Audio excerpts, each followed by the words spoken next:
So it is... Because we have our adventure being here, what we've learned by being in China, there is like crazy highs, crazy lows, wacky things that have happened, but it never is like these clown-faced Tex Avery like "Aruga" moments that are like at some point even like you get used to it, like we were just talking about, like weird things happen and you're kind of accept them of like, now that's a weird thing. Yeah. And it doesn't mean that it shouldn't be commented on, like it's not weird, like we're so great that we don't notice the weird things. It's that like, how are we going to translate that into an interesting story as opposed to like, you're so weird that you're doing that. Yeah. Which, so that kind of, we know what kind of feeling we want, and we know kind of how a structure should go to like get people invested in the stakes. And so I think the easiest thing to do, and that's where I got stuck on doing this over and over a couple times, was plotting out the season-wide arc of the mood of each episode.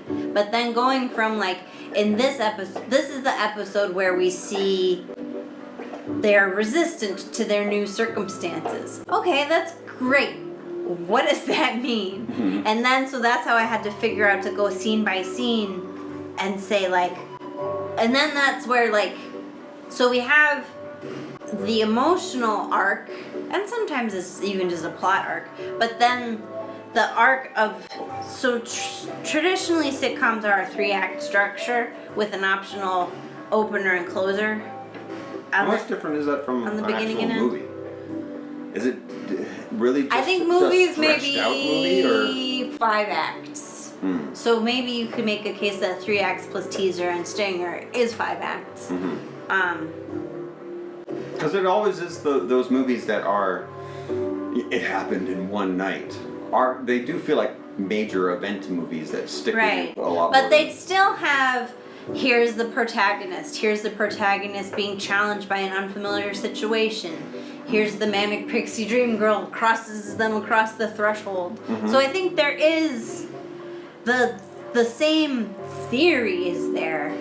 Although in terms of like commercial script writing, you'll have a different page count for when this bomb is dropped in a movie versus when it comes in a television show. But like that's, when you get into all this advice stuff, it is like, they'll give you page counts. Like by this page, this kind of conflict should have happened. By this page, you should have introduced this. Yeah, and it's crazy. Like I remember taking screenwriting in college, and being at that age of whatever I was, 20 or something like that, it was infuriating because you look at all these are the rules, and you're like, well, I want to break all the rules. How dare you tell me? What bunch of hacks have been working in Hollywood up to this point where you're going by pages? That seems ridiculous. Where's your art? And then once you actually start doing it, you're like, well, actually, there is a certain amount of crap. It's your paint the fruit situation. You need to, because this hero's journey is like as old as Aristotle. Yeah. This is how stories have been told.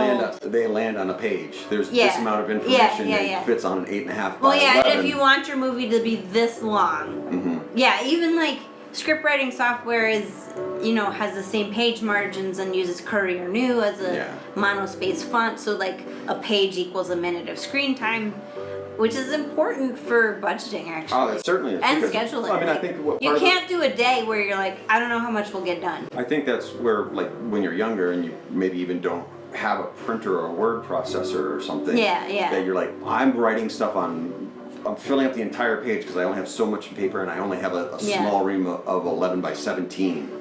So my page is this long and this short, and that's how I'm going to make this movie. You're going to end up with a nuts movie that no one can afford or make. Well, and that's, I think, that's logistically important, and I think it's also like my Rubik's Cube. I know the algorithm, but it's still hard to put the algorithm in play. And like, so you have your formula, but making a movie is so complicated that you need certain things to be dependable or you're not going to get through it. That's in defense of page counts. But also, that if you know how these beats work, what the arc is that people are looking for to get to feel emotionally fulfilling, that's where you can break them and make Memento. Like, you couldn't make Memento if you didn't know exactly what you were inverting. Right. That's why something like that is, depending on how deep into the craft you are, Yeah. you can look at it and go like, well, this is just an exercise or a trick if you want to be like nasty about it for no reason. But like there is just, here's what the format is, flip it. Yeah. Well, and even if this is the format, we're gonna make King of Queens out of it, or we're gonna make The Good Place out of it, where we're gonna hang really important philosophy on this same basic structure. Right. Which is when it gets down to it, is like, what is the skeleton that you're building, and then it's a matter of like what you hang off from it to your story. Exactly. And like, yeah, no one works with, like we were saying last week about characters, no one is inventing human behavior. They're like noting down the human behavior that they've recognized. And the same with stories. Like, I'm not inventing how things happen in the world. Right. I am like cribbing from stuff that happened to us or stuff I've seen that happen to